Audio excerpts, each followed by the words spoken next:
How to install an eSIM on your iOS device via the manual installation method. Open the eSIMCard app.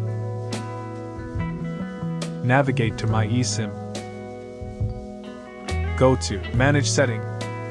View eSIM details.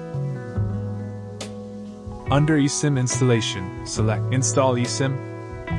Choose between two options, QR code, manual. Open your phone setting. Find and select Mobile Service Cellular. Add eSIM. Click on QR code. Select Enter details manually. Copy the SM-DP+Address and activation code from Install eSIM section.